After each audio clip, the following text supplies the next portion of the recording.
Voy a señalar como punto principal una confusión entre lo psíquico y lo espiritual, en primer lugar, y en segundo lugar, y como consecuencia de esto, una falsa concepción de la trascendencia.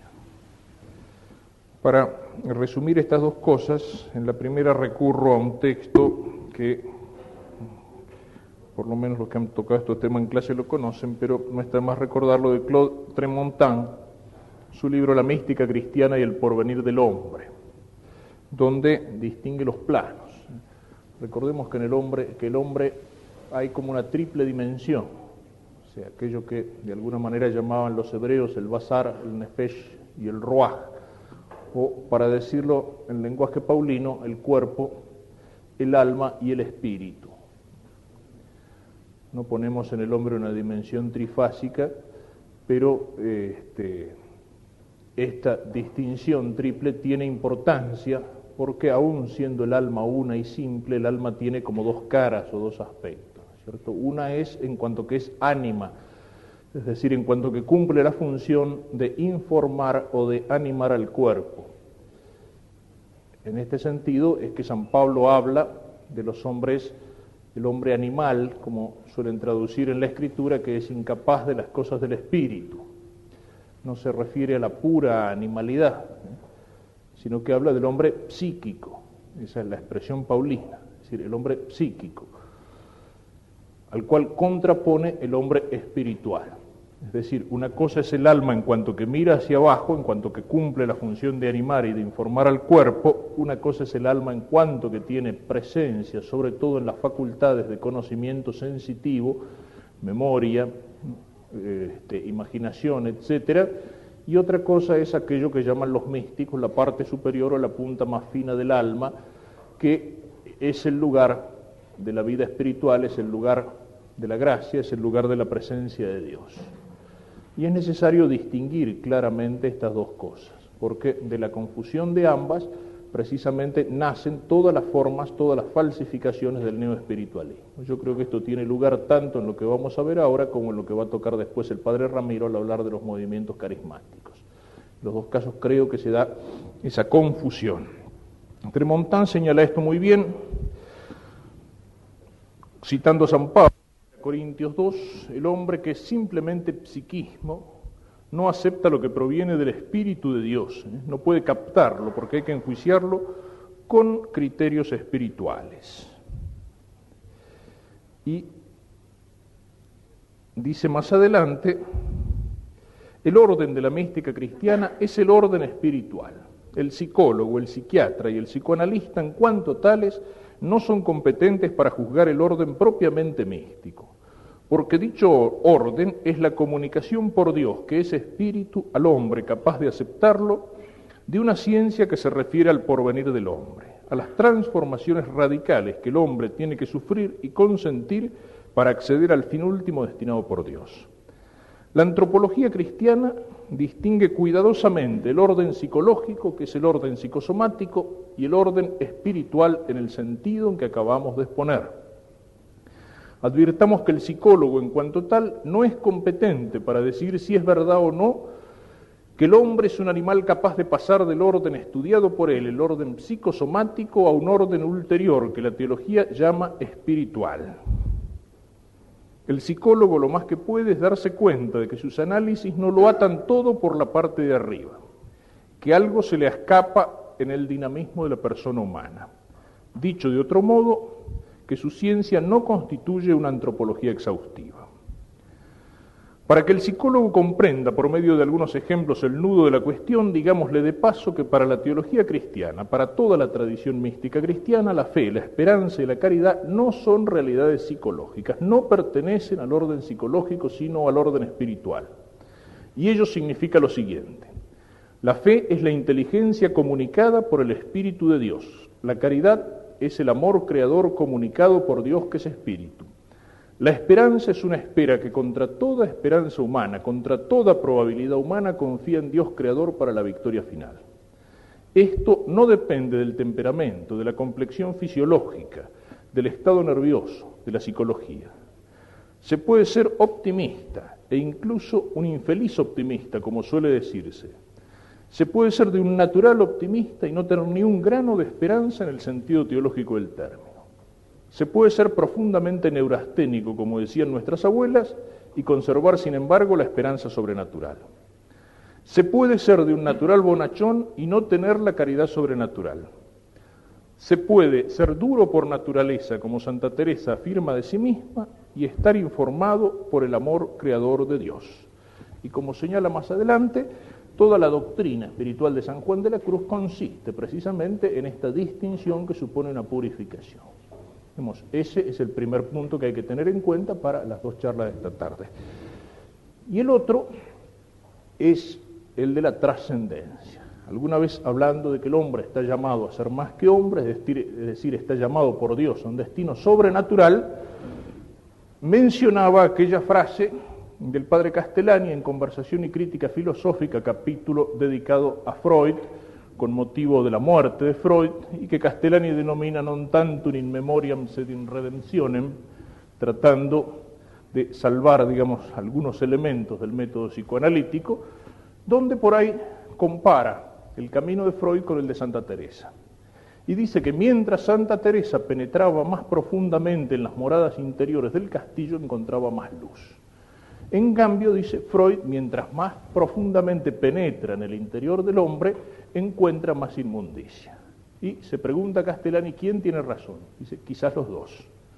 Yo cuando leí eso pensé, en un primer momento, claro, Santa Teresa era santa, encontraba luz, Freud era un puerco y encontraba inmundicia. Es decir, cada uno encuentra dentro de uno lo que uno tiene.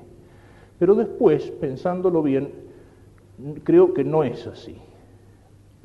Los dos seguían caminos distintos. Es decir, Santa Teresa seguía el camino de una auténtica trascendencia hacia lo alto, hacia lo sobrenatural, hacia lo suprahumano, hacia lo divino, y Freud seguía un camino hacia abajo. Es decir, él creía por ahí trascender lo humano, pero era para penetrar en las profundidades más oscuras del hombre. No el camino hacia el espíritu, sino el camino hacia el inconsciente y hacia el subconsciente, hacia las zonas oscuras del hombre, donde el hombre se comunica, digamos, de alguna manera con los reinos inferiores de la naturaleza, el hombre como microcosmos. Aquella frase que pone Freud como lema en alguna de sus obras, si superiora flectere nequeo, aqueronta moveo. Es decir, si no puedo inclinar hacia mí las cosas superiores, removeré los abismos. O aquella otra expresión de Freud en la carta a Ludwig Binswanger, donde le dice, yo siempre me he ocupado del piso bajo y del sótano de la casa. Ahora, viene usted y me dice que hay un piso superior en el que habitan personajes tan importantes como el arte, la filosofía, la religión. Dice, puede ser, pero no me interesa. La mayoría de los especímenes del hombre culto piensan como usted. Dice, usted en esto es un conservador, yo soy un revolucionario. Es decir, hay dos caminos para la trascendencia. El hombre puede creer que se está trascendiendo y seguir el camino equivocado. Es decir, en lugar de seguir un camino hacia lo alto, seguir un camino hacia lo bajo. Y yo creo que este es un caso típico que se da en el método de control mental Silva. Cuando me refiero al método de control mental Silva, como lo señalaremos después, me refiero a una técnica específica que pretende presentarse, también lo señalaremos después, como un método científico para despertar en el hombre determinadas posibilidades y potencialidades para solucionar problemas, como dicen ellos. Se llama control mental Silva por el inventor y por el, digamos, el dueño del método, hasta con marca registrada, cosa típica norteamericana, control mental Silva, registrado. Puede haber otras formas, otras cosas que se llamen control mental. Algunos, cuando uno habla de esto, me hacen acordar del libro de Irala, por ejemplo, control cerebral y emocional. Nada que ver, todo lo que vamos a decir no tiene nada que ver con el libro de Irala. El libro de Irala no es ni pretende ser un libro de espiritualidad, pero es un libro que puede ayudar, incluso como fundamento para la vida espiritual, para poner en orden ciertas dificultades que una persona puede tener en el aspecto psicológico, para saber descansar, para concentrar la atención, para saber estudiar, etc. Pero no tiene nada que ver con esto, o sea, me refiero a algo específico. Y si lo hago es porque el uso de este método, la difusión de este método, ha alcanzado un campo bastante amplio. Y sobre todo, no solamente aquí en San Rafael, recuerdo que también era así en Paraná y sé que es así en muchos otros lados, no es raro encontrar sacerdotes que se dedican a la práctica y a la difusión de este método y que hablan maravillas del método.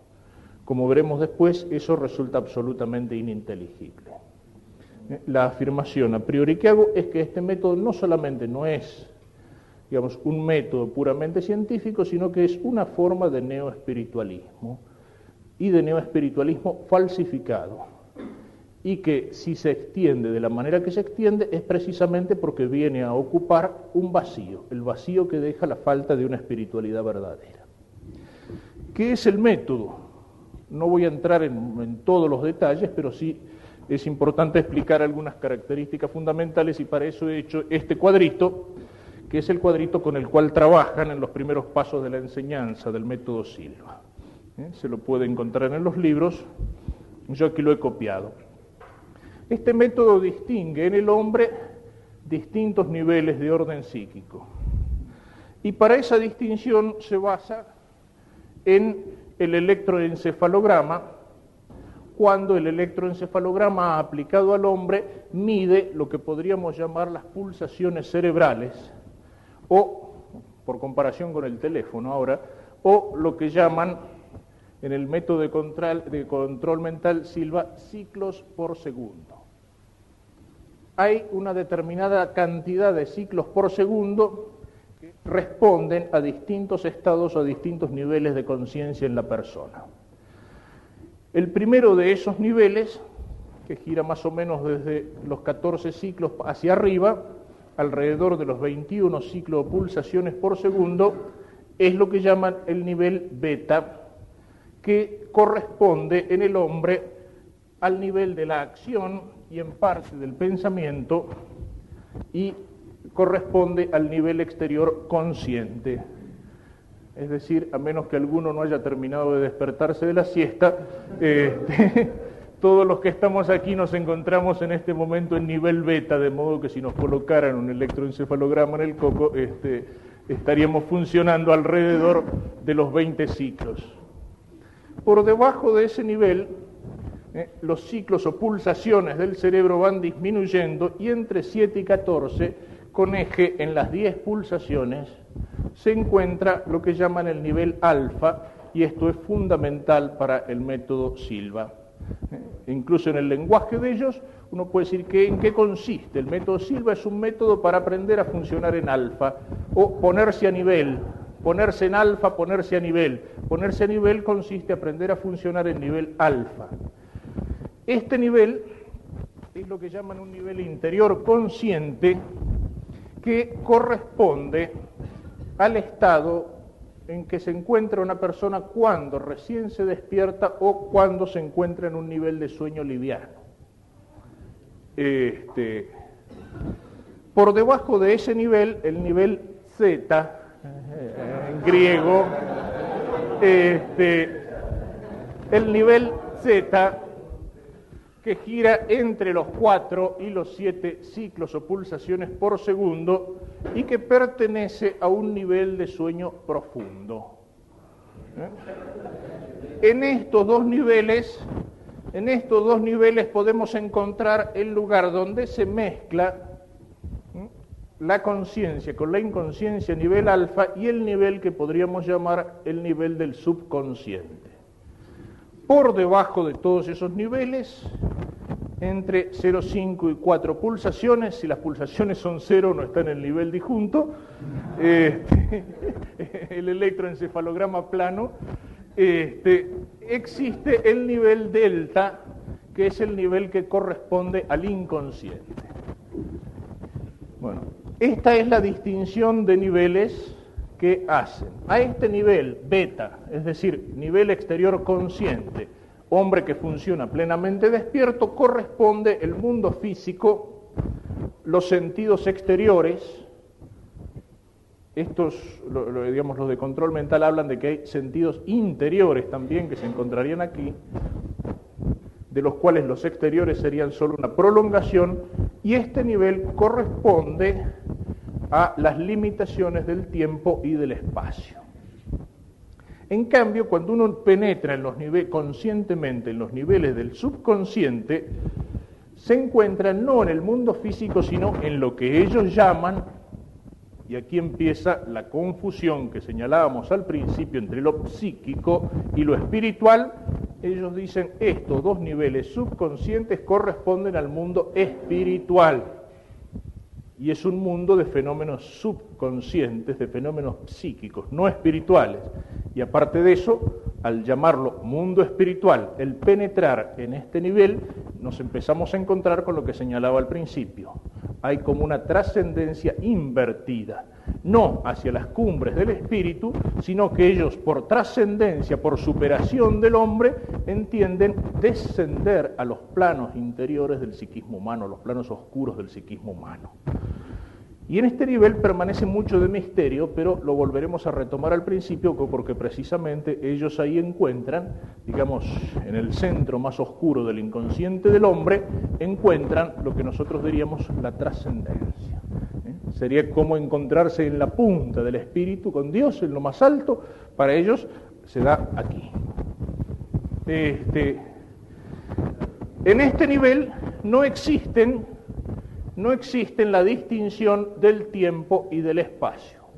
Por eso, como lo señalaremos también después, cuando uno penetra conscientemente en estos niveles, es posible, por ejemplo, la clarividencia o la precognición. Es posible la clarividencia como recuerdo de cosas desconocidas del pasado, es posible la clarividencia como precognición del futuro, y es posible la clarividencia como el conocimiento de cosas a distancia. ¿Por qué? Porque el hombre, al encontrarse en el mundo espiritual, ojo, de todo esto es lo que dicen ellos, no está limitado por el tiempo, no está limitado ni por el tiempo ni por el espacio. ¿En qué consiste el método Silva? Lo hemos ido indicando. Hay algo que lo resume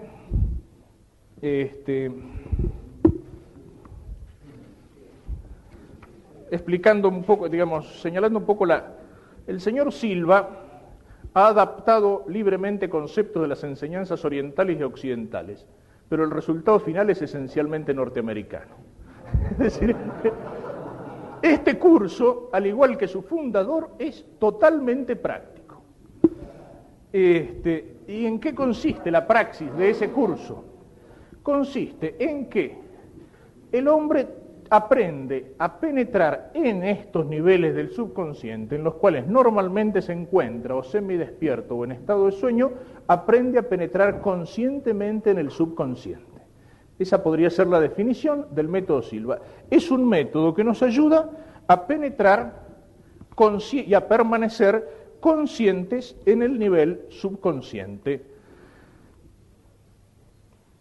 El sistema occidental, bienvenidos a Control Mental, el sistema occidental de meditación dinámica.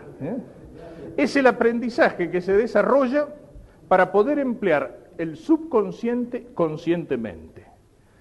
Es decir, el entrenamiento mental de Silva ayuda a la persona a pensar y analizar los problemas en una fuerza cerebral más baja. Es decir, con un menor desgaste cerebral, digamos, en un nivel donde las pulsaciones cerebrales giran en alfa alrededor de 10, en lugar de girar alrededor de las 20, cuando estamos despiertos, el método nos ayuda a entrar en este nivel y a funcionar, dicen, plenamente conscientes con este número de pulsaciones. Cuando uno consigue eso, dice, es el nivel, por ejemplo, de la meditación. Por eso, como lo señalaremos también después, por eso es un curso rápido de meditación. Es decir, en 30 minutos para empezar, y en 48 horas, que son más o menos las que dura el curso, o a lo más 3 días, uno puede alcanzar todo aquello que, ya sean los místicos cristianos, ya sean los yogis y los ascetas de Oriente, necesitan 15, 20 o 40 años para lograr. El nivel alfa es el nivel de la meditación. Si uno le enchufara el electro a un yogi que está meditando, o se lo enchufara a Santa Teresa en éxtasis, sus pulsaciones cerebrales andarían girando más o menos por esta dimensión. Pero ellos aprenden a entrar rápido en eso. Y entrando conscientemente en este nivel, eso tiene una serie de ventajas. Es decir, libera en el hombre una serie de fuerzas, una serie de posibilidades, una serie de capacidades. Primero vamos a señalar, digamos, cómo lo hacen o cuáles son las técnicas o las etapas, y después a señalar los logros, es decir, qué es lo que se consigue penetrando allí. Podemos decir que el curso, todos los libros que utilizo para esto son libros de ellos, el curso tiene 4 etapas. La primera fase es una fase de relajación controlada. Es la puerta para penetrar en los ritmos alfa. Desde esta primera fase se inicia el estudiante en el desarrollo de aptitudes cada vez mayores para entrar voluntariamente en los niveles de la relajación controlada y recibir beneficios inmediatos. Se le dan fórmulas para eliminar las tensiones, para dormir sin necesidad de drogas, para curar jaquecas, para manejar el mecanismo de los sueños que ocurren durante la noche y para usar este y otros principios de la comunicación con el subconsciente. ¿Cómo lo logran? Por un sistema que, aunque ellos lo nieguen, es un sistema de tipo hipnótico. El primer ejercicio para penetrar en nivel alfa es sentarse, relajarse, sentirse bien y empezar la cuenta invertida de 100 a 1. Entonces uno va bajando su tensión activa y su frecuencia cerebral y consigue penetrar en alfa pero manteniéndose despierto. Con el entrenamiento, en poco tiempo, uno no necesita empezar a contar 100 a 1, sino que basta con contar de 10 a 1. Lo mismo, para salir conscientemente del nivel subconsciente, la cuenta se hace al revés. Y con el tiempo, simplemente desarrollan la facilidad de penetrar el alfa en cualquier momento por un gesto. Lo llaman la técnica de los 3 dedos, que es lo que aparece aquí. O sea, uno necesita pensar un problema o se encuentra nervioso o quiere la solución de un problema, junta los dedos y como ha desarrollado una especie de condicionamiento pavloviano, inmediatamente entra en nivel de meditación.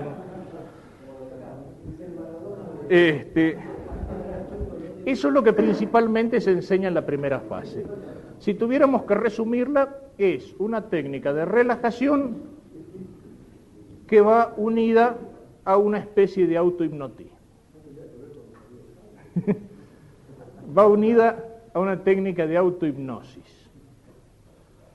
Y e incluso se podría señalar de autosugestión, aunque la autosugestión se desarrolla más después. La segunda fase es de mejoramiento personal. O sea, el ejercicio de esto continúa despertando neuronas inéditas y ociosas mediante ejercicios.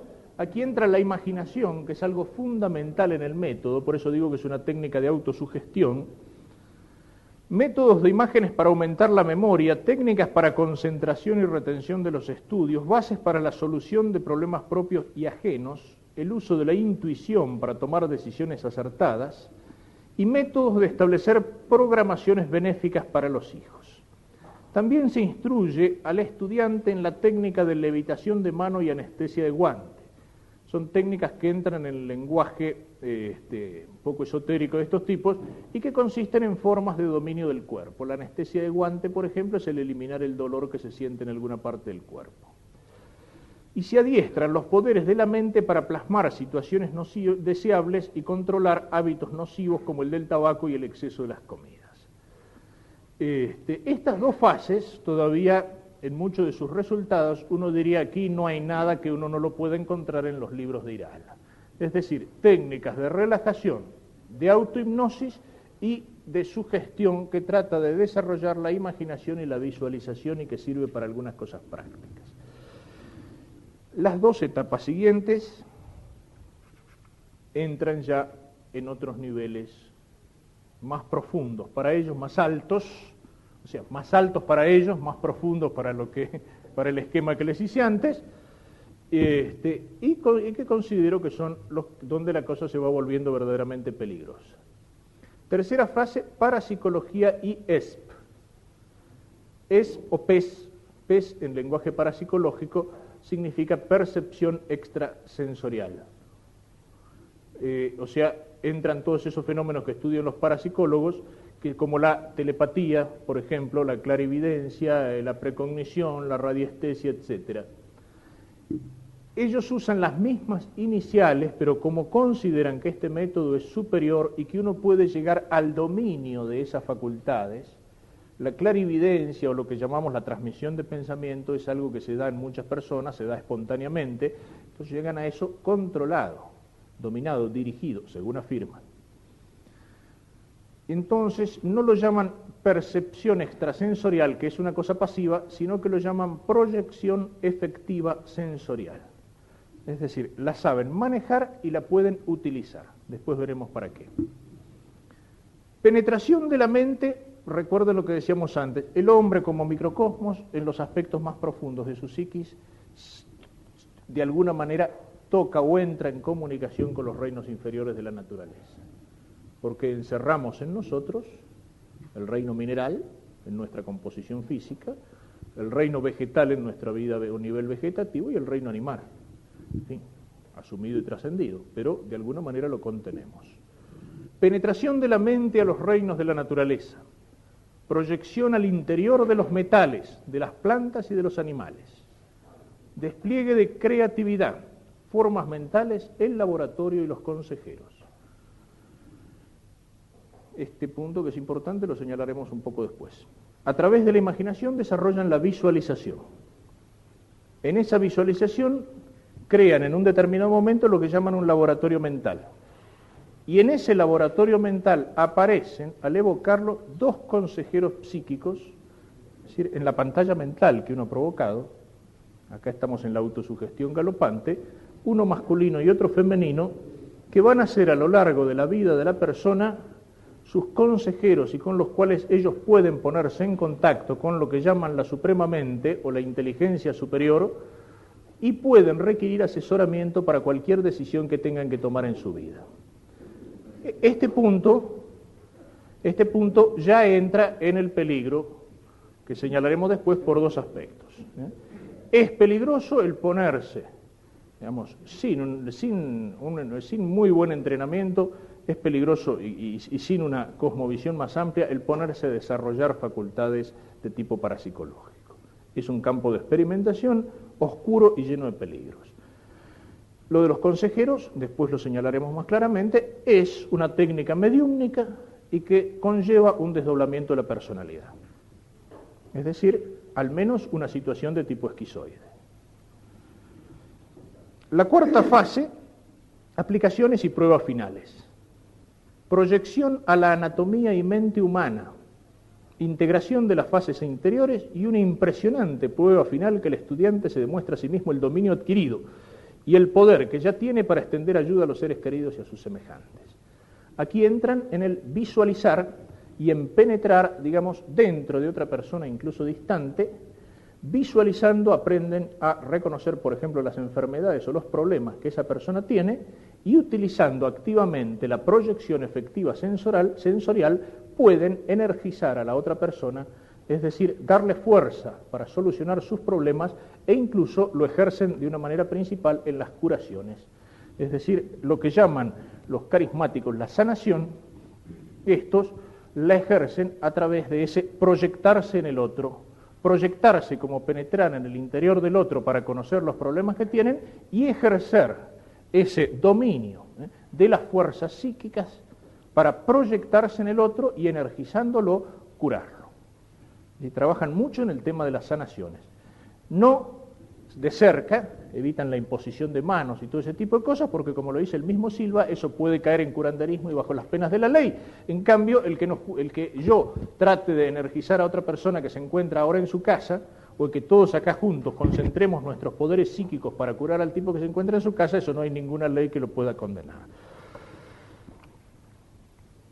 Estas técnicas las resume Silva, también señalando, defendiendo, digamos, en contra de las competiciones comerciales su método, las resume de la manera siguiente: relajación controlada, ya aparecen aquí algunos de los efectos o de los logros que se buscan, control para dormir, es decir, poderse dormir cuando uno quiere, control para despertar, me programo para despertarme a tal hora, control para mantenerse despierto, Control de sueños, es decir, yo puedo proyectar mis sueños y utilizar mis sueños proyectados para resolver mis problemas. Control de jaquecas, pantalla mental donde se visualizan cosas, claves de la memoria, técnica de 3 dedos, espejo de la mente, levitación de mano, anestesia de guante, técnica del vaso de agua, no es la que reemplaza el método Billings,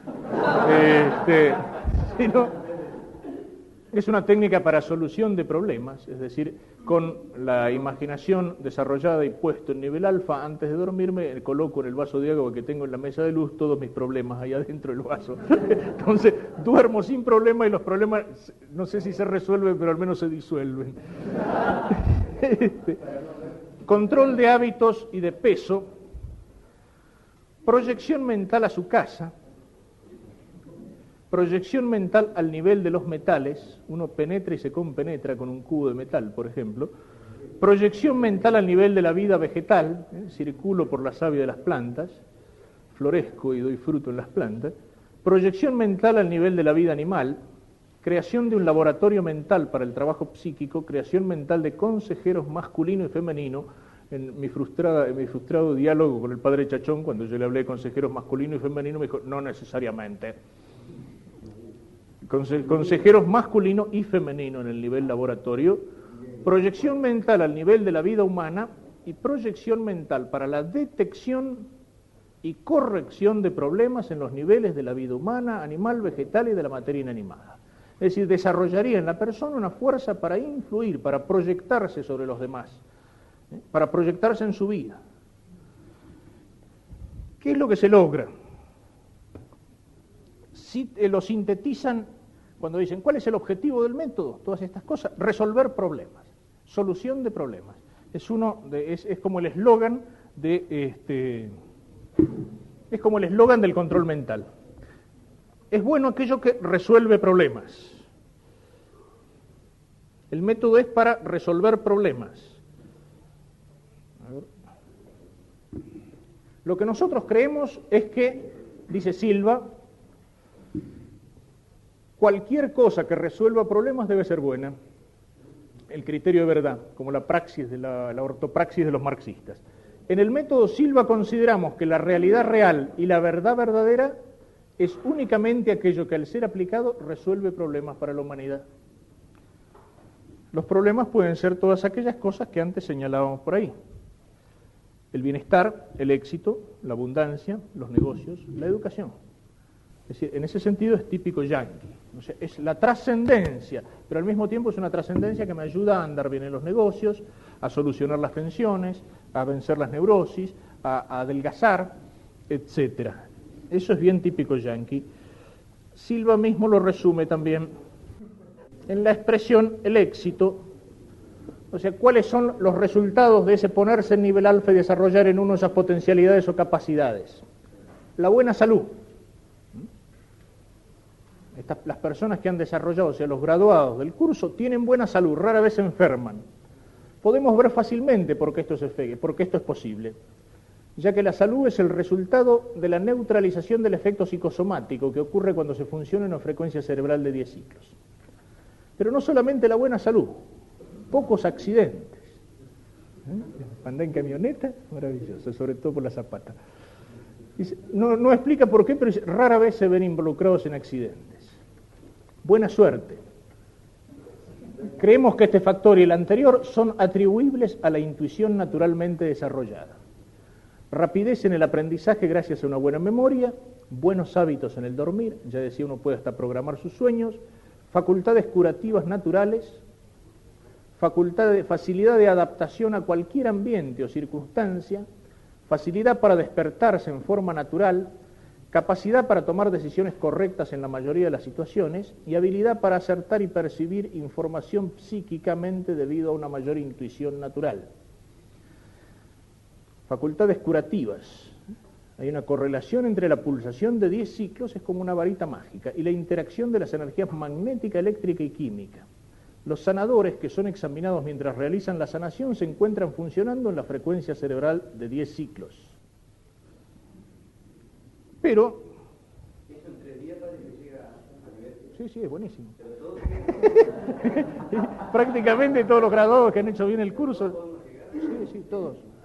Esas facultades, o sea, las facultades parapsíquicas que se desarrollan aquí no son privilegio de algunas personas, sino que todos las tenemos latentes, y haciendo el curso de control mental Silva, durante 3 días las podés desarrollar. Por supuesto, después las irás desarrollando más y seguís la práctica, ¿no? Pero,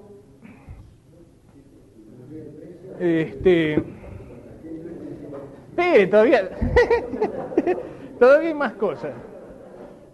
Todo esto tiende a un desarrollo, a un desarrollo de fuerzas.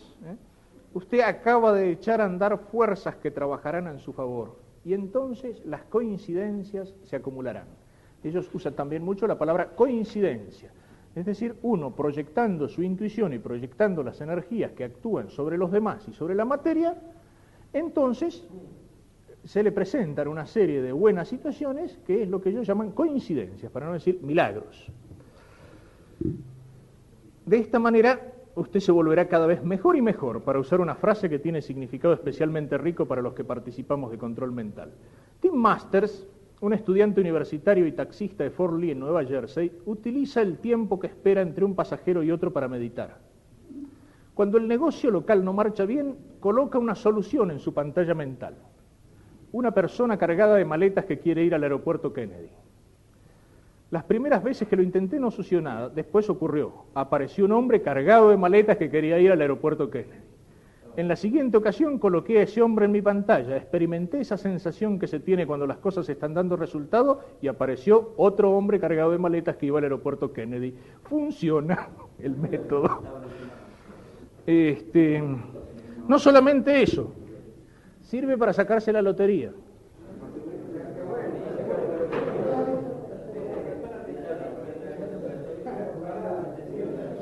El mismo Silva. El campo visual en mi sueño estaba bañado por la luz del sol del mediodía, un resplandor dorado sumamente brillante. Abrí los ojos y estaba oscuro en mi habitación llena de sombras. Cerré los ojos y volvió a estar brillante.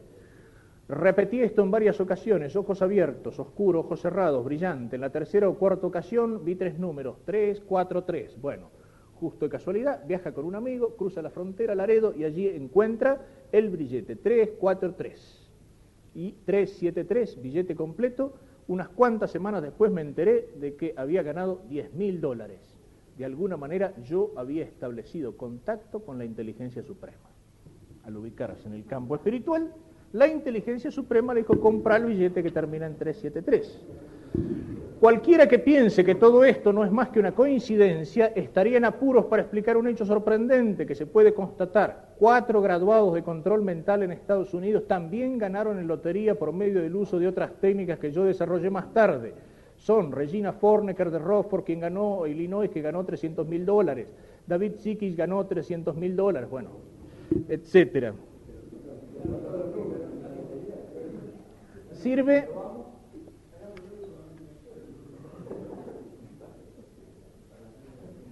para adelgazar.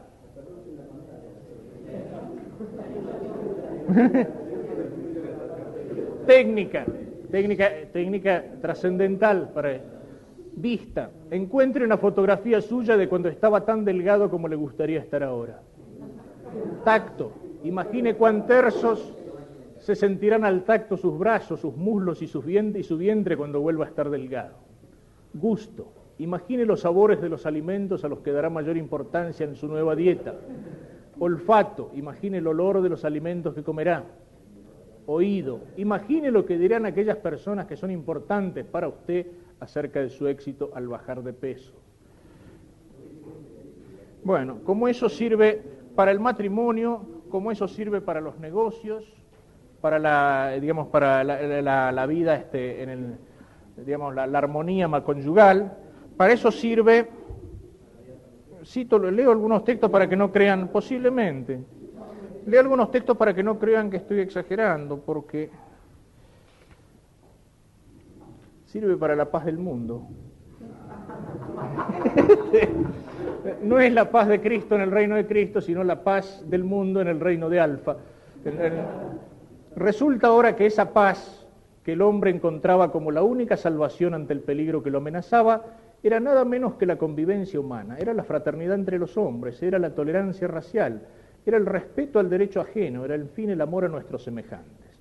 Y ahora veníamos descubriendo que en el elevado concepto de la paz se encerraba una doctrina totalmente extraña a las normas del materialismo, radicalmente alejada de la tónica mental que es propia de las frecuencias del plano beta, y muy cercana a los sentimientos del corazón, ya que para llegar en sincera búsqueda a la convivencia pacífica, ahora el hombre tendría que recurrir a otras dimensiones que no fueran precisamente las de la materia. ¿No? Podemos ir hacia Cristo, hacia Dios, no. Tendría que dirigir su mirada hacia ese otro mundo que lleva dentro de sí, y que es nada menos que el mundo subjetivo, el mundo de las tranquilas frecuencias alfa, donde palpitan los anhelos espirituales. Y ahí, bienaventurados pacíficos, porque al conectarse en 10 ciclos crean la paz universal. En fin, lo digo medio en broma, pero la tragedia es que hay montones de gente, incluso curas, que no se lo toman en broma. Y sobre todo que vamos a ver, digamos, esto sería un poco la exposición del método. Recuerden estos planos y recuerden que el método consiste en salir del plano beta, es decir, del activismo consciente, para aprender a funcionar en estos niveles de una manera consciente. Al funcionar en esos niveles se despiertan en el hombre una serie de facultades psíquicas, ¿no?, que tienen todos esos resultados que hemos señalado y muchos otros.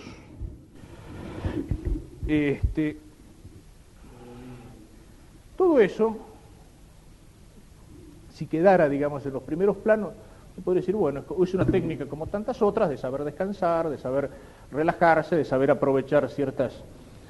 Pero no llega ahí. Yo decía, es un ersatz, es una suplencia y es una falsificación de la religión.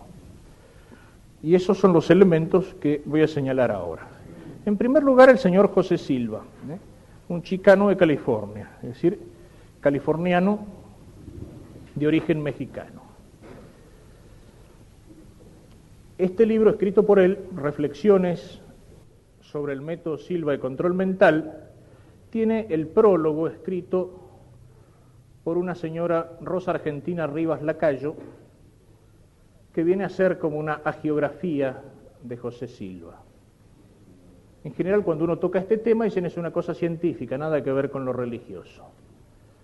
Sin embargo, fueron muchas coincidencias las que llevaron al autor a investigar profundamente la mente humana, y como cristiano el significado de las obras de Jesús. Durante la guerra y mientras se encontraba prestando su servicio militar, le fue entregada una pequeña estampa que contenía por un lado una imagen de Cristo y por otro una oración intitulada Una vida solitaria. El Cristo ecuménico y la oración. Por algún extraño motivo dicho obsequio le causó enorme emoción, tan grande emoción que hoy, casi 40 años después, todavía la lleva en su cartera.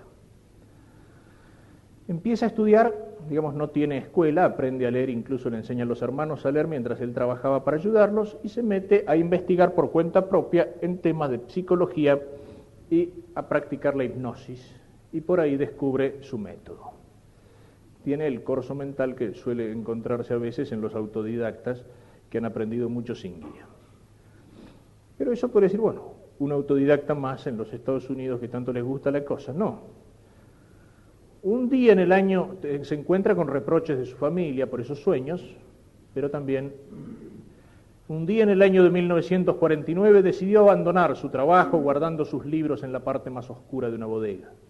No pasaron 2 días cuando durante varias noches José soñó con la imagen de Jesús dentro de una serie de números luminosos. Sorprendido por la claridad de sus sueños, le relató a un viejo amigo su experiencia, quien entusiasmado por antiguas tradiciones lo convenció de que comprara en Nuevo Laredo, al otro lado del río, un billete de lotería. O sea, los números estaban alrededor de una imagen de Jesús, y ahí fue donde se sacó la lotería, que le permitió seguir las investigaciones. Cuando empieza a encontrar de vuelta dificultades, estaba en su casa, una mañana del 52, llovía, los niños jugaban en el agua, de repente uno de ellos, Ricardo, 9 años de edad, entró corriendo a la casa, había encontrado un papel como cartulina enrollada que la corriente del agua en la calle arrastraba junto con los palos y las latas vacías. Se la entrega a José.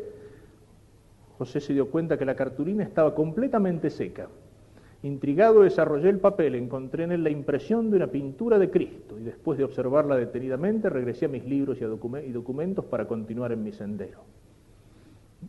Muchas personas, peritos en artes plásticas, así como autoridades en pintura religiosa la han visto, sin poderme explicar quién pudo haber sido su autor y cómo llegó hasta Laredo.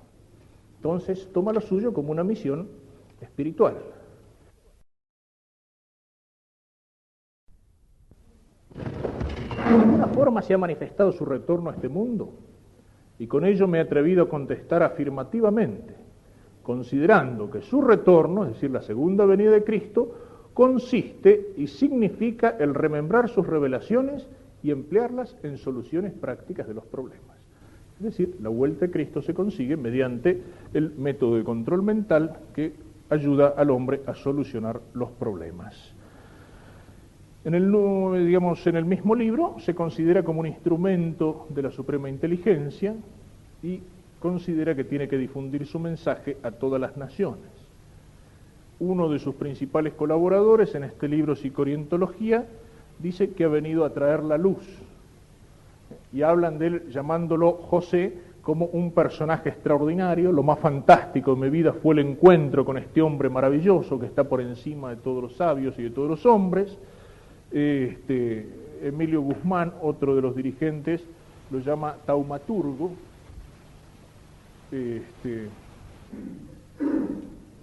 Es el hombre que lleva, cuando la humanidad se encuentra en un crucero, es el hombre que lleva a cambiar la faz del mundo, a redescubrir en el mundo de la mente el equilibrio que se ha perdido. El mundo acude sediento a conocer los métodos ideados por el genio de José Silva, etc. O sea, es como el gurú o el maestro de una nueva religión. Él habla de los influjos que tuvo en el desarrollo de su pensamiento. Mientras estudiaba psicología, estudió a Freud, a Jung y a Adler. No aparecen demasiadas cosas, salvo lo de Freud en las distinciones ahí de inconsciente y subconsciente, y puede ser algo de Jung en el sentido de esa especie de inconsciente colectivo que él conecta con lo que va a llamar la suprema mente. Pero sus principales autoridades científicas son autoridades, y esto lo suelen usar los ocultistas, al margen de lo que se llama la ciencia oficial. Las personas que influyen más en su pensamiento científico son Emile Coué,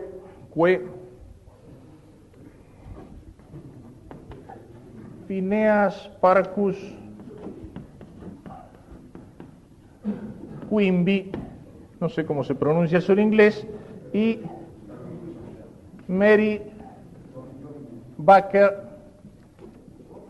Eddy. Da la casualidad de que, y también, aunque él no lo nombra, sino alguno, Edgar Cayce. Da la casualidad de que me puse a controlar estos nombres con esta útil enciclopedia, quién fue y quién es en ocultismo, y los tres aparecen ahí. Emile Coué era un relojero norteamericano que se dedicaba a hacer curanderismo por autosugestión. Emile Coué es famoso por una frase que hoy hace reír con la misma certeza que la culminación ingeniosa de un chascarrillo. Cada día, en todos sentidos, estoy mejor y mejor. Repetir 20 veces por día. Con eso curaba gente. El Quimby era este era un farmacéutico, era un relojero norteamericano que se dedicó a la curación de la gente por el mesmerismo, es decir, por los influjos magnéticos, por imposición de manos y por agua magnetizada. Y después desarrolló también un método de autosugestión. Quimby fue el maestro de Mary Baker Eddy, que es la fundadora de la iglesia conocida como Ciencia Cristiana. Esta tomó de Quimby los métodos de mesmerismo, o sea, de magnetismo, y entró en la curación por autosugestión, que ella la llamaba curación por la fe, metiendo a Cristo en el asunto, rechazando la medicina, la recurrencia a los médicos, decía que venciendo el pecado, no existen pecados sino microbios, Entonces, la sanación interior lleva a una persona a la inmortalidad. Ella se murió. Aparte de eso, llama la atención que la utilice, que la nombre Silva entre sus maestros de la ciencia heterodoxa o de la ciencia no oficial, cuando hay una biografía de esta escrita por Stefan Zweig que muestra que era una rayada de primer orden, digamos, una psicótica con un alto grado de histeria y varios otros desequilibrios. No es un personaje siniestro. Edgar Cayce es también norteamericano, es un medium curandero, o sea, ejerce la sanación con las técnicas del espiritismo y con la invocación a los espíritus. Fue sumamente famoso. Bueno, estos son sus maestros, a los cuales añade también en el mismo libro de él, Reflexiones sobre el control mental, dice que aprendió mucho de todas las especies de curanderos y sanadores. Hace alguna referencia a los métodos orientales, meditación trascendental, zen, etc. Y dice que él eso lo occidentaliza y añade a eso las técnicas de Pavlov en cuanto a la programación del hombre. Hacíamos una verdadera ensalada, ¿no? Hacíamos una referencia a eso al hablar de la técnica de los 3 dedos. Automáticamente, al juntar los dedos, uno entra en el nivel alfa. ¿Qué es lo que podemos señalar críticamente de esto, después de señalar la biografía y el panorama? Ya aquí hay cosas que aparecen claras, ¿no? Yo señalaría 3 elementos principales. En primer lugar, una confusión total entre lo psíquico y lo espiritual. En segundo lugar, su cosmovisión, que viene a ser una especie de panteísmo psíquico-energético. Y en tercer lugar, su concepción mesiánica, un mesianismo evolutivo que hace de él un profeta y de su método un instrumento para llegar a la segunda e incluso a la tercera etapa de la evolución de la humanidad. Todo esto lo tengo punto por punto, con citas paralelas de los distintos libros, pero le voy a ahorrar las citas, aunque sí quisiera señalar algunas de las más importantes. La confusión entre lo psíquico y lo espiritual, ya así señalándolo en general, ya se nota en este elemento que decíamos, el llamar mundo espiritual a lo que es el mundo subconsciente de la persona. Aun cuando uno pudiera penetrar en esa dimensión profunda conscientemente, ciertamente eso no es espiritual, va hacia abajo, no hacia arriba. El trabajo principal del método gira alrededor de la imaginación, que llega a decir que es más fuerte y más importante en el hombre que la voluntad. Lo más frecuente, sobre todo en sus discípulos, es hablar de que es fascinante, de que es excitante, de que es impresionante, o sea, de esa manera describen los ejercicios del método. Para ponerse en nivel y para practicar el método hacen falta también estados psíquicos de relajación, de entusiasmo, de cierta tensión psicológica que ellos llaman espiritual, de desarrollo de sentimientos positivos que confunden con el amor, incluso con el amor de caridad, etc. Pero la confusión entre lo psíquico y espiritual aparece más gravemente cuando se mete en el terreno religioso. Esto es serio y esto así me voy a detener un poquito más aquí, porque cuando encontramos que esto se da, que lo dan sacerdotes o que esto entra en ambientes católicos, hay cosas que resultan mucho más difíciles de explicar. Cuando habla de sus estudios, de lo que él quería, dice que recurrió a la Biblia también, es una de sus fuentes. Es más, había en él una preocupación. Nos asegurábamos de que cada vez que llegábamos a una conclusión, nos asegurábamos de que no estuviera en conflicto con el Antiguo y o Nuevo Testamento de la Biblia, antes de agregarla al método. Dijimos, bueno, qué bien. Por de pronto ya no es solamente científico, pero uno puede decir, bueno, es un límite. La confusión aparece en lo que decíamos antes, la meditación y la oración, que uno la consigue o la desarrolla, es decir, que le gana años a Santa Teresa o a San Juan de la Cruz poniéndose en alfa. Estos pobres tipos, como no conocían el método, tuvieron que desarrollar a lo largo de toda una vida. No solamente a ellos, decíamos, sino a todos los místicos orientales. es norteamericano, es decir, práctico, ya, rápido. Todo sobre la meditación, en curso de 3 días. Juntar los dedos, pum, ya entro en nivel místico. Pero no es solo eso, es toda su concepción religiosa. Voy a señalar algunos párrafos principales.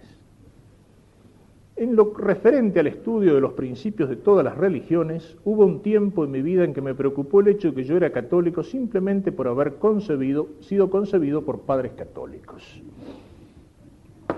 Y si estuvieran equivocados, yo debía seguir preocupando el error. Bueno, me impuse a mí mismo el investigar y estudiar los principios de todas las religiones e iglesias. De todas, Y más tarde, como resultado de mis estudios en la psicometría, me interesé en el estudio de los edificios religiosos. Lo que encontré fue que todas las religiones e iglesias son buenas, ya que todas tratan de intensificar el factor espiritual dentro del género humano. La espiritualidad es la que determina la diferencia entre un animal común y un ser humano. Los llamados seres humanos carentes de espiritualidad funcionan como bestias. Las iglesias se esfuerzan también por hacernos conscientes de nuestro Creador y de la creación. Así pues, concluí que todas las religiones o iglesias son buenas. Lo que descubrí es que lo que necesitamos hacer es cuidarnos en algunas ocasiones de los representantes de dichas iglesias. Le doy la razón, sobre todo cuando los representantes se dedican al método Silva. Bueno, narra una... Ahora bien, considerando el segundo aspecto de mis estudios en relación a los edificios religiosos y la psicometría, necesitamos tomar en consideración la radiación del cuerpo humano. El campo de energía humana conocida como el aura humana. Estimamos que el aura humana tiene valores que van más allá de la capacidad de poder percibirla. Creemos que cuando la información entra en nuestro cerebro, estemos o no conscientes de ello, esa información altera al mismo tiempo las condiciones en muchas de nuestras dimensiones espirituales y físicas. Creemos que el cerebro humano, al igual que su sistema nervioso, existe en todas las dimensiones y establece conexión con todas ellas. Al decir que existen todas las dimensiones, nos referimos a las dimensiones espiritual, subatómica, atómica, molecular y celular. El cerebro y el sistema nervioso, dentro de esa dimensión en particular, tienen su propio campo de energía o áurea. Y esto influye afuera de nosotros. ¿Qué pasa? En la cocina, las paredes de la cocina están impregnadas de pensamientos relacionados a recetas, pasteles y bocadillos. Si tuviéramos que preparar una receta nueva, lo haríamos mucho mejor si pensáramos al respecto en la cocina, formulándonos ahí el deseo de querer saber. Cuando Esto parece estimular la información, o sea, entrar en la cocina con el deseo de descubrir la receta. Esto parece estimular la información que ya está impresa en la materia y nos ayuda a pensar. Apliquémoslo a la religión. Cuando experimentamos un fuerte deseo o necesidad de comunicarnos con nuestro Creador, el único edificio cuyas paredes están saturadas de la información que pueda de una manera mejor llevarnos a establecer dicha comunicación es el edificio de una iglesia, al cual han entrado miles y miles de personas con el mismo deseo o necesidad en su mente. Usted puede creer o no creer en los rabinos, sacerdotes o ministros que vienen y se van, pero el edificio sí permanece para continuar recibiendo a otras miles de personas que irradian y siguen programando toda pequeña porción de mortero, madera o acero a través de su deseo de comunicarse con el Creador, facilitando a los que vendrán después de ellos encontrar el canal adecuado para hacer lo mismo.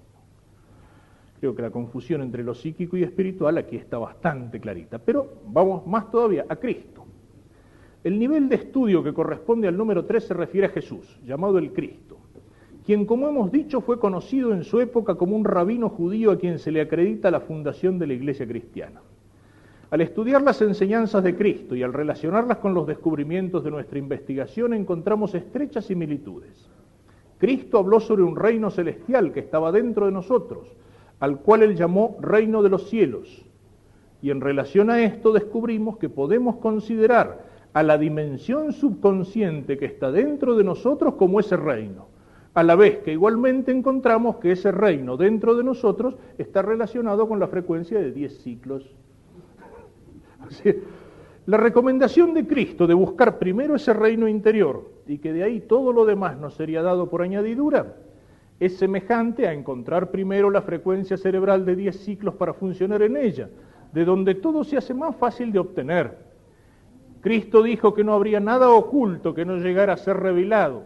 Nuestros descubrimientos indican que cuando funcionamos en la frecuencia cerebral de 10 ciclos, nuestro reino interior nos convertimos en personas más intuitivas o sensitivas, lo que se hace difícil o imposible que algo se oculte a los sentidos de la mente. Si le penetramos en el misterio entrando en alfa.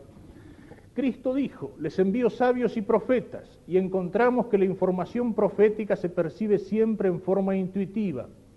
Y puesto que podemos saber y conocer más intuitivamente cuando funcionamos en la frecuencia cerebral de 10 ciclos, podemos pensar y actuar y pensar con sabiduría. La declaración de Cristo, el que cree en mí hará obras más grandes que yo hago, las obras que yo hago y más grandes que estas hará, significa para nosotros que un cristiano no es una persona que únicamente habla de Cristo, sino que procura hacer lo que Cristo hizo. Como Cristo dijo, id a predicar el mensaje de que el reino de los cielos está al alcance, curad enfermos, resucitad muertos, limpiad leprosos, arrojad los demonios, creemos que debemos y estamos enseñando un método que ayuda a las personas a encontrar ese reino de los cielos en su interior, el cual se mantiene a nuestro alcance, a mano podríamos decir.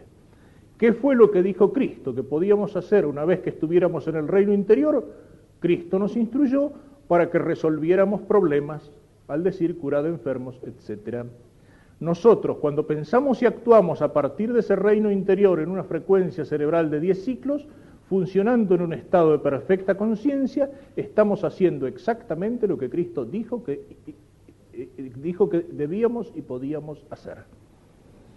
Creemos que Jesús, el Cristo, efectivamente reveló una verdad aplicable que los seres humanos pueden usar para entrar con absoluta conciencia en un reino que está dentro de ellos mismos y así desarrollar su total potencial humano para adquirir el conocimiento necesario para lograr erradicar la ignorancia y para liberar del sufrimiento. El método Silva, antes que nada, se propone hacer todo lo que esté a su alcance para volver a traer al uso práctico y cotidiano la revelación de Jesús y para probar científica y tangiblemente que el rabino judío llamado Cristo tenía razón al afirmar que su revelación puede salvar al mundo, ayudando a los seres humanos a convertirse en seres más sanos, más intuitivos y productivos y mejores agentes solucionadores de problemas en este planeta. Bueno, eso es la religión, eso es Cristo, la imagen de Dios. Hemos sido creados a imagen de nuestro Creador. Pero no pensemos que la imagen es la apariencia corpórea que tenemos. Lo que en realidad ha sido creado a la imagen del Creador es la inteligencia humana que poseemos.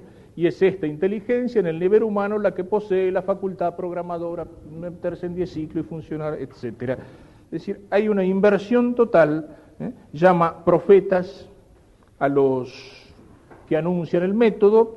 En otro de los libros considera que el método lleva hacia las enseñanzas de los grandes maestros de la humanidad.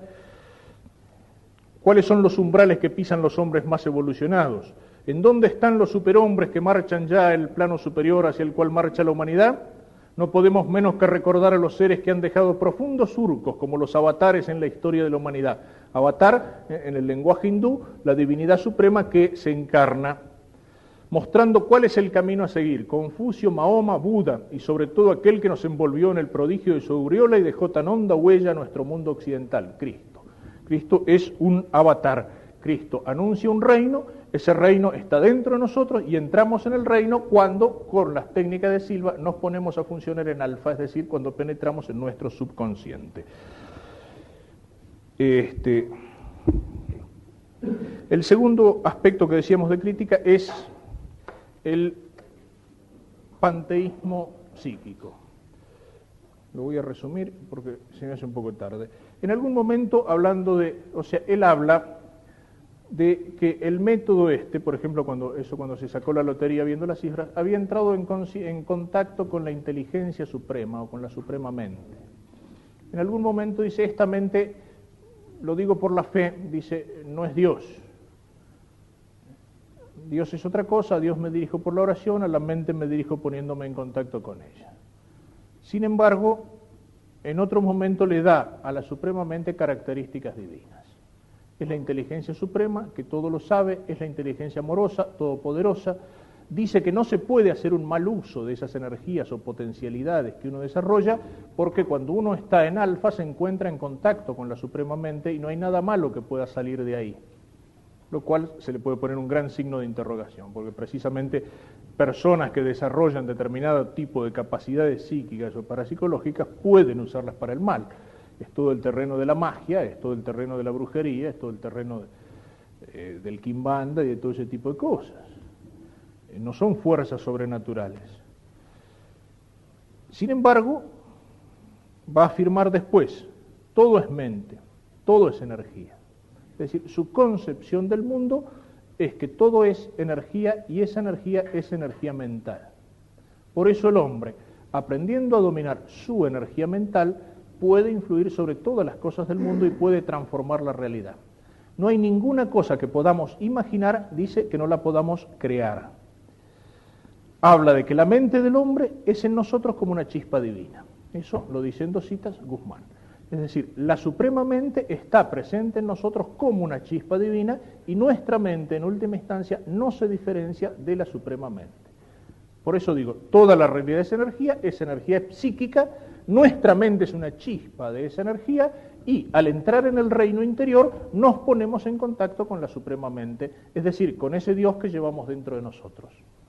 Y que en última instancia, ¿dónde se encuentra? Si bien se comunica aquí, se encuentra aquí.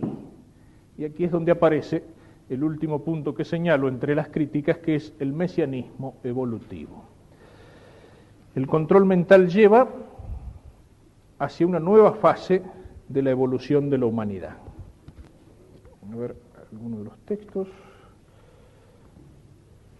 De ahí surja una nueva humanidad. Estamos viviendo el momento en que el hombre pugna por liberarse de la esclavitud de la materia y despierta cada vez con mayor conciencia a las aspiraciones de los niveles subjetivos.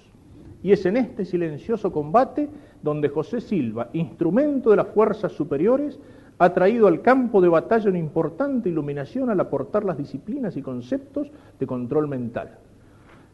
Es la evolución psicológica cuyos umbrales pisa la humanidad en este siglo y momento. Los que han desarrollado en ellos estas capacidades psicológicas son mutantes. Estos atributos que ahora consideramos son las características que distinguen inconfundiblemente los mundos subjetivos y entre ellos se destacan tales elementos como la inteligencia, la razón, el juicio, la voluntad, la conciencia de sí mismo, los ideales, el desarrollo propio. Nuestro mundo alfa es donde se levanta la nueva dimensión del pensamiento humano y se perfila con insistencia como el siguiente paso en la evolución humana sobre este planeta. Es decir, el método Silva lleva a la humanidad al segundo e incluso al tercer paso en la etapa de la evolución de la humanidad. Dice otro de los autores, cuando penetramos aquí, o sea, en este campo que incluso le ponen un signo de interrogación y dice, no sabemos bien cómo es, pero ciertamente ahí está la fuente de toda energía. Por eso cuando estamos en el sueño más profundo no recordamos de dónde hemos venido, es porque hemos sido reabsorbidos por la fuente y origen de toda energía, por la mente suprema, es decir, nos encontramos en Dios. Cuando nos hacemos tan expertos que podemos controlar hacia delta en estado consciente, es cuando saltamos hacia adelante una tercera fase de la evolución humana en este planeta. Tenemos razones para pensar que durante el funcionamiento tipo delta regresamos tan completamente a la fuente de la que procedemos que rara vez recordamos o siquiera estamos conscientes de lo que aconteció. Pero allí, al superarse a sí misma las unidades individuales de la raza humana y por lo tanto toda la humanidad será arrastrada hacia el remolino que gira hacia su realización, ya sea que se llame la edad nueva, un punto omega, la edad del acuario, la edad de la conciencia cósmica o la edad del amor, de la luz y de la vida. Es aún la elevación cultural que cada persona tiene derecho a reclamar para patrimonio. Y nuestra reclamación del mismo lanzará a todo el planeta hacia la realización, porque nos encontramos aquí para superar, no para destrozar. Y reclamaremos el dominio sobre la naturaleza solamente cuando establezcamos nuestro propio control de nosotros mismos. Y en eso consiste el método Silva. Cuando se haya dominado la vida terrestre y se habrán convertido en los maestros a quienes han sido llamados a ser, entonces habrán logrado lo que pudiera llamarse la supraconciencia. A menudo se hace referencia a ese estado de conciencia como iluminación o esclarecimiento, pero de tal modo que sea un estado permanentemente autocontrolado. En otras palabras, los graduados del control mental habrán logrado entonces lo que se llama la conciencia de Cristo. Y la experiencia está disponible para todos indistintamente, cristianos, judíos, musulmanes, hindúes, ateos. Después de todo, procedemos de la misma fuente última y todos vivimos dentro del mismo sistema de ley. Todos llamamos a uno solo nuestro Padre y el Padre está dentro de cada uno de nosotros. Es decir, aquí en esa dimensión más íntima y escondida. Si esto puede ser conciliable con el catolicismo, bueno, pero en fin, no me resisto a señalar que este camino no solamente nos lleva a comunicarnos con todos los hombres y con la suprema mente y con todo el cosmos, sino que también sirve en la marcha, digamos, hacia el pasado para los experimentos de reencarnación. Es decir, podemos llegar a comunicarnos con nuestras experiencias anteriores, lo señala el autor de Psicoorientología. Y no solamente eso, en la dedicatoria que hace el señor McKnight, colaborador psicólogo y colaborador directo de Silva de este libro está dedicado a los honorables creadores de nuestra galaxia, la Vía Láctea, a fin de que a través de estos estudios nosotros como criaturas evolucionemos hasta lograr nuestra potencialidad total. Y en la página 142 escribe el mismo Silva: cuando se desarrolla la mente para que funcione en nivel alfa, estamos dispuestos para percibir cualquier información que esté grabada en cualquier cerebro de cualquier persona y a través de nuestros consejeros espirituales para ponernos también en contacto con la inteligencia suprema. Pero más, podemos proyectar la mente controlada haciendo uso de puntos de referencia establecidos previamente para percibir la información grabada en las neuronas de cualquier cerebro que esté sobre este planeta o en el de un cerebro que se encuentra en cualquier planeta de nuestro sistema solar o en cualquier sistema solar dentro de nuestra galaxia o en cualquier galaxia dentro del universo. A través de la proyección mental a un espectro más amplio, que incluye no solamente al planeta en que vivimos, sino también nuestro sistema solar, nuestra galaxia y nuestro universo, junto con la posibilidad de incluir la totalidad del microcosmos y del macrocosmos. La psicoorientología es la nueva ciencia que ayudará a la humanidad a desarrollar control mental y emplearlo para localizar una dimensión mental superior. La humanidad se convertirá entonces en seres humanos superiores. Estaremos equipados para dar el primer paso dentro de la segunda fase de la evolución humana sobre este planeta. En la religión, mientras adquirimos eficiencia para funcionar en niveles alfa, muy adentro, podemos hacernos resonantes con la dimensión espiritual, la dimensión de la oración. Si hemos de comunicarnos con nuestro Creador y no lo hemos logrado en el mundo de la dimensión corporal, es porque el cuerpo de hombre / mujer es el hijo / hija del creador del cuerpo de hombre / mujer, hombre / mujer es el hijo / hija de hombre / mujer. Tendremos éxito entonces en el mundo de la dimensión mental, la dimensión espiritual, porque no existe otra alternativa, sino que la mente de hombre / mujer es hijo / hija del creador de la mente. La mente es hijo / hija de Dios. Como el alfa profundo es una dimensión espiritual, es por esta dimensión que podemos incrementar nuestro cociente intelectual, tener mejor salud, adquirir mayor potencial para resolver problemas, tener éxito y comunicarnos con nuestro Creador, nuestro Dios. Todo es posible dentro de esta dimensión interior. Necesitamos encontrar y aprender a usar este reino interior y luego localizar nuestra dimensión mental superior por la cual somos capaces de formar conceptos nuevos y mejores de valores. Esta dimensión es un verdadero reino celestial que está dentro de nosotros y que podemos usar cuando necesitemos resolver problemas, porque al funcionar desde esta dimensión mental superior no hay nada oculto que no sea descubierto, ni nada escondido que no sea dado a conocer. En fin, creo que como muestra más o menos basta para los peligros que se pueden señalar. Fundamentalmente los resumiría en dos. Uno es ese peligro que decíamos de intentar desarrollar facultades de tipo parapsicológico, facultades de proyección extrasensorial, meterse a tantear en ese ambiente y sobre todo cuando la mayor parte del trabajo en eso es un trabajo de autosugestión y que camina en el campo de la imaginación.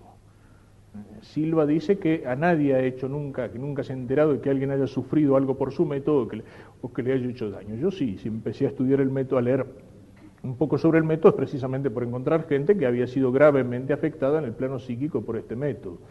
Y no solamente se puede afectar a sí mismo, sino afectar a otros. Es hablando de una persona que padecía una alteración mental seria, me dice una señora que había practicado el método, lo voy a ir a visitar para energizarlo. No, le digo, quédese tranquila, ya anda mucho mejor no lo veo. Y el otro plano, puedo terminar con eso, el otro plano es el de los consejeros psíquicos. Recuerden, lo decíamos antes, lo dejé para el final porque me parece importante. Un laboratorio mental, y en ese laboratorio en un momento penetran los consejeros. Ese en el tercer nivel, tirando al cuarto.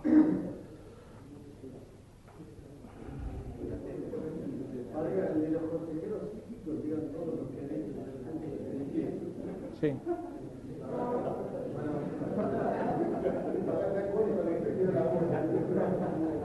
En su laboratorio,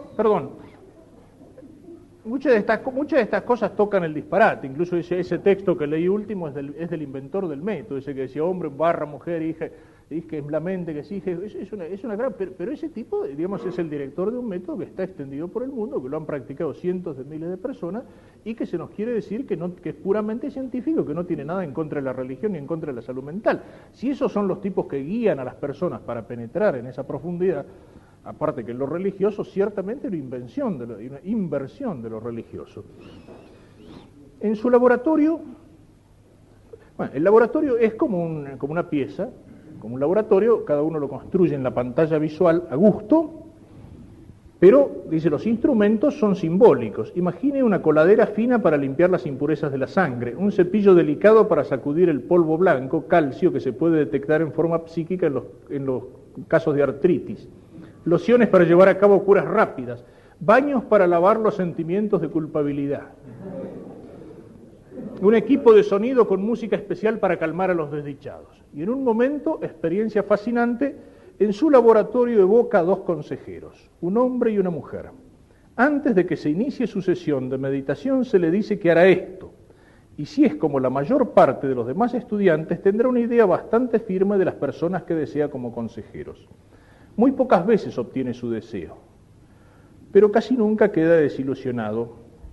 Un estudiante que esperaba conocer a Albert Einstein se encontró en su lugar con un hombrecito con el rostro pintado como un payaso, con una pelota de ping-pong de color rosado a guisa de nariz y con una gorra coronada con un molinete.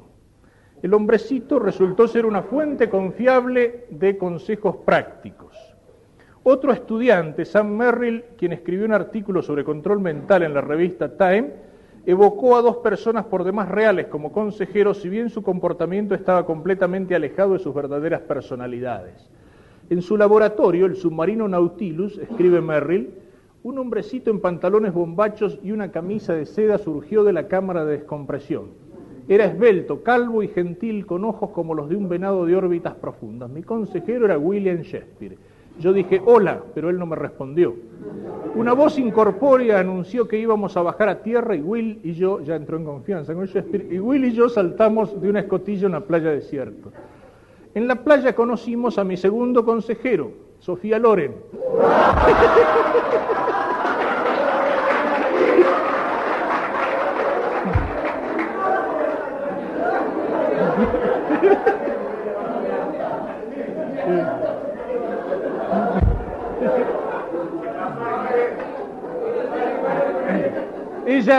Ella acababa de regresar de nadar y su camiseta de algodón se pegaba sensualmente a sus encantos.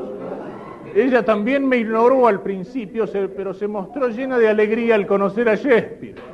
Supongo que Shakespeare se habrá mostrado lleno de alegría al conocer a Sofía. Los dos se estrecharon la mano, intercambiaron ocurrencias y después se tiraron a la arena y empezaron a agitarse, a temblar, a gemir y a quejarse. Al día siguiente, cuando llegó el momento de enfrascarse en el serio asunto de las prácticas de rehabilitación, el orientólogo del señor Merrill le dio el nombre de una dama de 62 años que vivía en Florida. Ese es el experimento fascinante. Le dan en una tarjeta el nombre y la dirección de una persona, entonces él tiene que tratar de visualizar o a través de los consejeros ver si esa persona a la que no conoce tiene alguna enfermedad. Los dos consejeros, más interesados el uno en el otro que en la mujer, la examinaron en forma juguetona y se alejaron para tratar otros asuntos. ¿Se alejaron los consejeros sin brindar consejo alguno? No. El abdomen de la mujer había desaparecido. En su lugar, escribió Merrill, había un tramo rosado de intestino neón que lanzaba destellos violentos. Su orientólogo le informó que la mujer se encontraba en el hospital víctima de una grave inflamación intestinal, diverticulitis. Los consejeros pueden ser muy reales para los graduados de control mental. ¿Qué son ellos? No estamos seguros. Quizá alguna manifestación de imaginación arquetípica. ¿Acaso una personificación de la voz interna? Tal vez algo más. Lo que sí sabemos es que una vez que conocemos a nuestros consejeros y aprendemos a trabajar con ellos, la asociación es respetuosa e inapreciable. Y termino con una cita sobre esto. Este libro, sobre el que señala los peligros y problemas del ocultismo, La trampa de Satanás, dedica un capítulo al tema de control mental, donde señala varios peligros.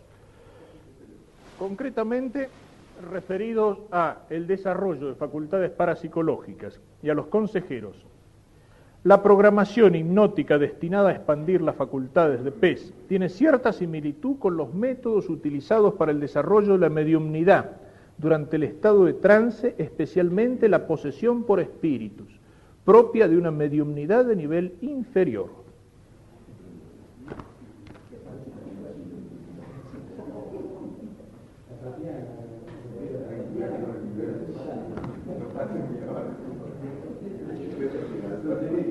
En lo que atañe a este problema de la seguridad en las dimensiones astrales, el mayor peligro específico que surge en relación con la sumisión hipnótica en los cursos comerciales de control mental reside probablemente en los llamados consejeros psíquicos, que aparecen en ese ambiente y que el paciente adquiere allí. Son ayudantes masculinos y femeninos que lo saben todo y que en el plano profundo de la mente aconsejan al estudiante y a veces le indican lo que debe hacer. En la versión mediúmnica del paradigma parapsicológico, estos asesores, ya sean fabricados o encontrados, pueden llegar a desempeñar el papel de máscaras para entidades que tratarán, ahora que el estudiante se muestra dócil a la sugestión en el plano inconsciente, de controlar la conducta física, emocional y mental del iniciado. El concepto mediúmnico será sin duda rechazado de plano por los maestros de los cursos de control mental, porque de aceptarlo implicaría que podrían ser responsables de serios problemas en la vida de algunos de sus discípulos. Las fronteras físicas de nuestro planeta representaron muchos peligros para los seres humanos. ¿Podemos asegurar a ciencia cierta que la frontera interior no encierra peligros similares?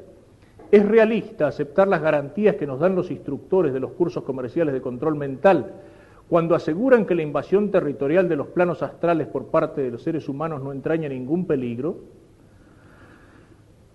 Para quienes admiten la posibilidad de que existan entidades, ¿es prudente dar por sentado que en las dimensiones astrales solo actúan seres buenos, agradables e inofensivos?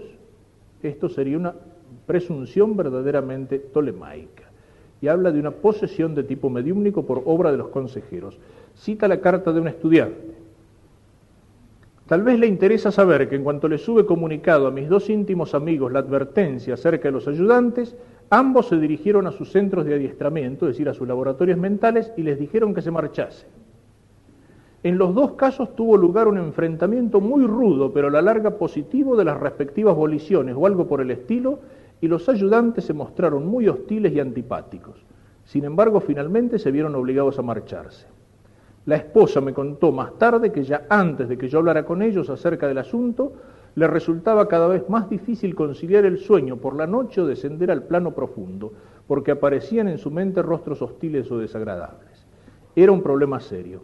Después me contó que desde el momento en que los ayudantes se marcharon, aquellos rostros desaparecieron y no las molestaron más.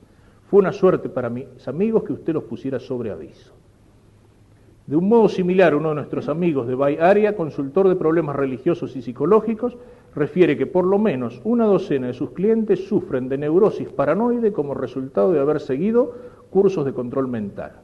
Otro conocido, un psiquiatra que siguió personalmente uno de los cursos comerciales, nos informó que 4 de los 30 alumnos que concurrían a dicho curso presentaron manifestaciones psicóticas. Bueno, creo que con esto, al menos como advertencia, es suficiente y he explicado un poco los temas.